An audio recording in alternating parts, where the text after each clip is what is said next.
까만입니다. 더 시저입니다. 저번 주 후반부터 주식 전문가라는 사람들과 많은 유튜버들이 올해 말 산타랠리를 예상하고 있다고 했습니다. 근데 경기 침체나 리만 브라더스 사태나 모든 악재들도 예고하고 오는 것이 아닌 것과 마찬가지로 산타랠리 또한 예고하고 오지 않는다고 봅니다. 어쩌면 지금 현재가 산타랠리일지도 모르겠다는 예상을 조심스레 해봅니다. 오늘은 국장 얘기부터 시작하겠습니다. 주말에 개인 투자자 원성의 공매도 내년 상반기까지 금지 대형 호재가 터졌죠.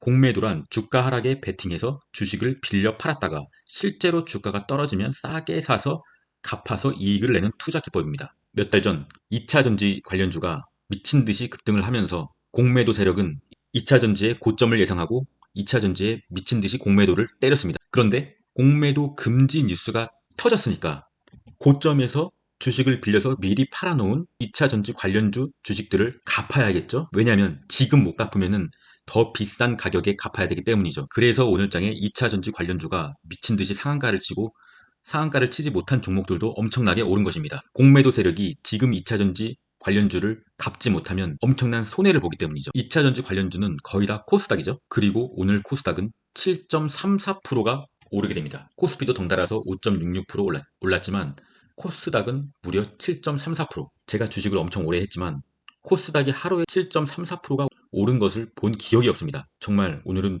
미친 날입니다. 정상이 아니에요, 이건.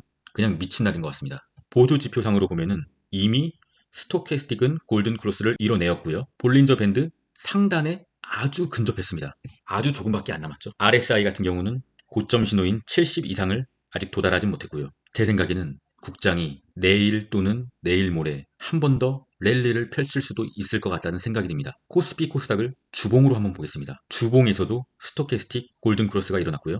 K값이 D값을 아래에서 위로 상향 돌파하는 골든크로스가 코스피와 코스닥에 동시에 일어났습니다. 하지만 중요한 것은 주봉의 중앙 이평선, 보라색 선이죠. 중앙 이평선이 아래로 여전히 향하고 있고 그것을 터치하지는 못했습니다. 보통 기술적 반등의 끝은 꺾이고 있는 이평선, 중앙 이평선을 터치하는 순간 기술적 반등은 끝납니다. 만약에 이것이 기술적 반등이라고 하면요. 하지만 찐 반등이다 라고 한다면 터치하고 살짝 조정 주고 다시 갑니다. 솔직히 지금부터는 잘 모르겠습니다. 정말 산타랠리가 있다고 하면은 중앙 이평선을 터치하고 살짝 조정을 준 후에 다시 가겠죠. 하지만 워낙에 지금 사람들이 국장에서 물려있기 때문에 중앙 이평선을 터치할 시 상당한 물량이 나오게 될 겁니다. 물려있는 사람들은 너무 힘들기 때문에 너도 나도 본전에 던지기 때문입니다. 보통 중앙 이평선을 터치하는 순간에 많은 사람들의 본전이 도달하게 됩니다. 그러면 주식을 던지겠죠. 제 생각에는 많이 물려 있었다고 하면은 이쯤에서 살짝 더 오른 지점에서 올 매도는 하지 마시고 자신이 비중을 정해서 어느 정도는 익절 내지 본전에 매도를 하시는 게 좋을 것 같습니다. 그리고 그 아래로 가격이 내려온다고 하면은 다시 사는 거죠. 그때는 중앙 이평선이 상향으로 돌릴 때 그때 다시 사는 것입니다. 헌데 한 가지 이상한 게 코덱스 레버리지가 코스피 레버리지고 코덱스 코스닥 150 레버리지가 코스닥 레버리지입니다. 레버리지이기 때문에 뭐 8.7%, 27.19% 이렇게 많이 올랐죠. 저는 국장이 내릴 때 이 두 종목을 소액 매수하였습니다. 지금 상당한 수익권에 와서 상당히 고민이 되네요. 근데 우리가 봐야 될 것은 이 매매 동향에서 외국인과 기관계 미친 듯이 쓸어 담고 있어요. 개미는 본전 또는 약수익이 와서 던지는데 외국인은 미친 듯이 산다. 매매 동향 자체로만 봤을 때는 굉장한 호재거든요. 그런데 보조 지표상으로 봤을 때는 약간의 고점에 가까운 신호예요. 그래서 지금 굉장히 좀 혼란스럽습니다. 던져야 되나 말아야 되나. 하지만 많은 수익권이시라면은 꺾이는 거를 보고 던져도 늦지 않겠다는 생각이 듭니다. 물론 엄청나게 물려서 그동안 많이 힘드신 분은 내일 만약에 조금 더 오를 시 물량을 조금씩 분할 매도하는 걸 추천드리고요. 저점에서 공포에 많이 매수했다라고 하시는 분들은 꺾이는 것을 확인하시고 매도를 하셔도 늦지 않겠다는 개인적인 생각입니다. 그럼 국장 얘기는 여기까지만 하고 미장으로 넘어가겠습니다. 오늘부터 미국 장은 1시간씩 느려지게 됩니다. 프리장은 6시에 시작하고요. 본장은 11시 반에 시작하게 됩니다. 본장에서 대응을 하시는 분들은 조금 늦게 주무셔야 되는 시기가 도래한 겁니다. 체력 관리를 잘 하시길 바랍니다. 일단 제가 영상을 만들고 있는 현재 0.23%로 상승으로 프리장을 시작하고 있습니다. 슬슬 조금씩 무서워지기 시작하네요. 이렇게 조정 없이 가는 것은 만약에 조정이 나올 때 또 조정폭이 굉장히 크거든요. 일단 지켜보도록 하겠습니다. 공포지수는 여전히 42로 공포지수는 주말에 장이 열리지 않았기 때문에 여전히 42 그대로죠. 하지만 오늘 또 큰 폭으로 상승이 나온다면 바로 공포지수도 오르면서 뉴트럴로 변화하게 될 것입니다. 도대체 얼마 만에 뉴트럴인가요? 뉴트럴은 정상이란 말입니다. 만약에 오늘 올라서 공포지수가 뉴트럴로 변화한다고 하면은 그동안에 미국장에 조정이 와서 많이 내렸기 때문에 더 오르겠지라고 하는 생각을 머릿속에서 지워버리시기 바랍니다. 다시 오늘 만약에 올라서 공포지수가 뉴트럴이 된다고 하면은 이제부터는 정말 어떻게 될지 모르는 상황입니다. 왜냐하면 주가가 정상적인 상황으로 돌아왔기 때문입니다. 이 상태에서 다시 내려도 조정을 그만큼 줬기 때문에 더 오르겠지라고 하는 것은 반영되지가 않습니다. 그냥 뉴트럴인 겁니다. 푸덴콜 옵션도 주말에 장이 열리지 않았기 때문에 여전히 0.95로 똑같습니다. 넘어가겠습니다. 환율 체크하겠습니다. 환율이 급격하게 내리고 있어요. 환율이 내리니까 주식이 오르지 않습니까? 제가 원하는 상황이 온 거죠. 제가 계속 말씀드리지 않았습니까? 환율이 좀 급격히 내렸으면 좋겠다. 급격히 내리고 있습니다. 지금 현재가 바로 나스닥의 봄날인 것입니다. 여기와 비슷한 상황을 한번 볼까요? 바로 22년 11월 4일 이때와 환율 차트가 좀 비슷하지 않습니까? 볼린저 밴드를 아래로 찢으면서 내리고 있고 내렸었고 지금도 볼린저 밴드를 아래로 찢으면서 내리고 있습니다. 공교롭게도 22년 작년 11월 4일은 나스닥의 최저점이었습니다. 그렇다고 하면 저번 주에 이 부분이 단기적으로 나스닥의 최저점이라고 예상해 볼 수 있겠죠. 물론 환율이 급격히 내렸으니까 이때도 환율이 급격히 내리고 단기적인 환율의 반등 후에 이평선이 아래로 완전히 꺾이면서 환율은 계단식 하락을 하게 되죠. 지금도 어쩌면 똑같은 상황이 벌어질 수도 있을 것 같습니다. 제가 바라는 그림이죠. 하지만 주가는 예측하는 게 아니니 이런 상황이 벌어지는지 한번 지켜보도록 하시자고요. 만약에 앞으로 이런 상황이 또 벌어진다고 하면은 그것은 진짜 산타랠리죠. 그리고 모두가 환호하게 될 것이고 우리는 매도를 고려해야 될 시기가 온다는 거죠. 공포의 매수, 환희의 매도. 환희가 곧 도래할 것 같습니다, 여러분. 준비하십시오. 국제유가 체크하겠습니다. 국제유가는 뭐 별 반응이 없네요. 이스라엘 하마스 뉴스는 잘 나오지도 않고요. 그래도 한번 계속 체크해 보도록 하겠습니다. 그럼 TQQQ 차트 일봉 보겠습니다. TQQQ는 일단 제가 상방 저항선을 TQQQ의 고점만 이어서 다시 한번 조금 더 높여봤습니다. 이 선이 더 맞는 것 같아서 살짝 높여봤습니다. 어쨌든 이 선 기준으로 봤을 때는 지금 현재 프리장의 상승분을 반영하였을 때 지금 딱 저항이에요. 그렇다고 하면은 TQQQ에 확신이 없으시거나 미시 또는 신용으로 거래하신 분은 이쯤에서 절반 정도를 익절하시길 바랍니다. TQQQ 자체가 나스닥의 3배잖아요. 나스닥을 3배로 베팅하는 겁니다. 이미 이 자체로 어느 정도 굉장한 리스크라는 겁니다. 근데 이거를 또 신용 미수로 쓴다? 그렇다고 하면 뭐 5배, 6배, 7배로 빚을 내서 하는 거예요.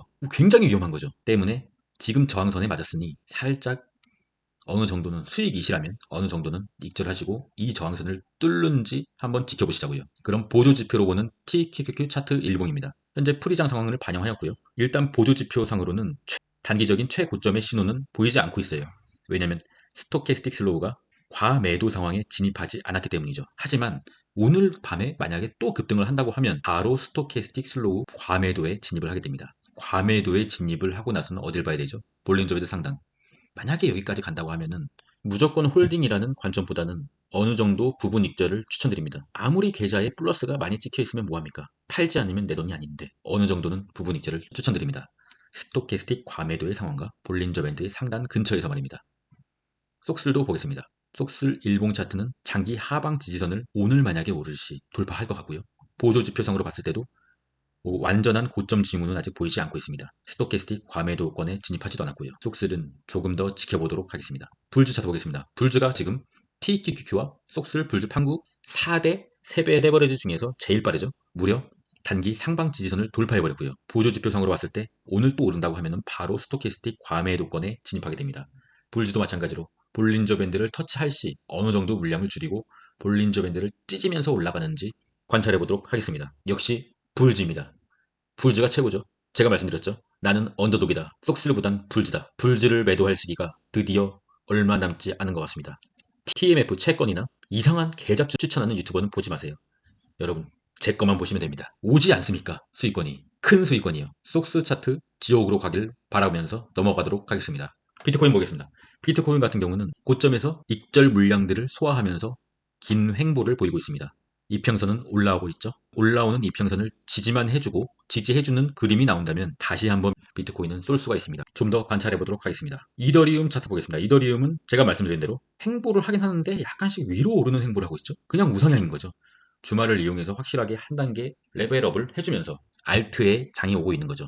현재는 비트코인보다 알트코인을 매매해야 될 시기인 거죠. 이더리움도 좀 더 올라서 볼린저 밴드를 뚫거나 볼린저 밴드를 터치하고 찢어버리는 순간 이더리움도 매도의 관점으로 생각해야 됩니다. 만약에 그러한 상황이 온다고 하면은 너도 나도 코인을 못 사서 안달인 상황이 펼쳐지게 됩니다. 그러면은 어떻게 되죠? 우리의 물량을 그런 사람들한테 주고 우리는 튀는 거죠. 많이 먹었으니까요. 먹었으면은 튈 줄도 알아야 됩니다. 계좌에 아무리 플러스가 찍혀 있으면 뭐합니까? 팔아야 내 돈인데. 그 이유를 뒷받침하는 것은 바로 코인의 공포지수죠. 코인이 오늘 공포지수 최고점을 찍었습니다. 74. 비트코인이 옆으로 횡보하고 있는데 알트코인이 최근 너무 많이 오르고 있기 때문입니다. 거의 물반 고기반이죠. 매수한 다음에 자고 일어나면은 막 올라 있어요. 그래서 공포지수도 많이 올라 있는 것입니다. 공포지수가 정말 89분에 다다랐을 때 우리는 분할 매도를 시작해야 됩니다. 많이 수익이신 분들은 지금부터 분할 매도를 시작하셔도 되고요. 어쨌든 코인은 매매를 해야 될 시기는 분명하나 이제서야 많은 비중을 실어서 하기는 조정을 맞을 가능성이 많기 때문에 조금 신중하게 매수를 해야 될 시기가 온 것입니다. 사라고 할 땐 안 사고 꼭 지금 엄청 큰 비중으로 사시는 사람들이 많아요. 그러한 분들은 과거에도 그런 식으로 했을 것이고 많은 수익을 내는 매매를 하시지 못하는 분입니다. 저점을 줄 때 매수하고 고점을 달릴 때 욕심을 줄이고 서서히 분할 매도를 하는 방법만이 코인이든 주식이든 지속적으로 수익을 내는 유일한 방법입니다. 잠시 전하는 말씀 듣고 가겠습니다. 유안타 증권에서 신규 기존 고객 이벤트를 진행 중입니다. 중복 참여 가능하고요. 평생 매월 참여 가능합니다. 이벤트 신청 후 50만원 이상 거래 시 스타벅스 기프티콘을 지급한다고 합니다. 예를 들어 25만원 상당의 주식을 매수 매도 시 50만원이 채워지는 거죠. 그러면 스타벅스 기프티콘을 지급한다고 합니다. 이벤트를 자세히 보러 가기를 원하시는 분은 myasset.shop으로 들어가시면 되고요. 기프티콘은 이벤트 신청일 기준 이걸 첫째 주에 지급 예정이라고 합니다. 이벤트 기간 종료일자까지 재참여 가능하고요. 이벤트 신청 페이지에 들어가면은 이벤트를 신청하고 성함, 연락처를 입력하고 방문 경로에 더 시저 유튜브로 입력해 주시고 신청하기를 누르시면 됩니다. 스타벅스 기프티콘을 원하시는 분은 관련 링크를 더보기와 고정 댓글에 달아드리겠으니 많은 참여 부탁드립니다. 어차피 주식은 해야 되는데 스타벅스 커피 한 잔 하시면서 주식하면 더 좋잖아요. 마지막은 주식 명언으로 마무리하겠습니다. 비관론자는 모든 기회에서 어려움을 찾아내고 낙관론자는 모든 어려움에서 기회를 찾아낸다. 윈스터 처칠. 현재는 어려움의 시기는 완전히 지나갔습니다. 우리는 서서히 우리가 얼마의 매도를 해야 하는 것인가, 매수의 계획을 세우는 게 아닌 매도의 계획을 세워야 될 때입니다. 매도를 하실 때도 반드시 분할 매도로 하시길 바랍니다. 전부 팔아버리면 어차피 더 높은 가격에 다시 사게 돼 있거든요. 그리고 또 고점에서 물려서 또 고통스러운 날을 보내시게 될 겁니다. 어차피 주식은 평생 해야 되는데 왜 그런 짓을 하십니까? 덜 먹더라도 수익을 내는 매매를 하셔야 됩니다. 계획을 세우십시오. 그럼 끝까지 가겠습니다. 이상입니다.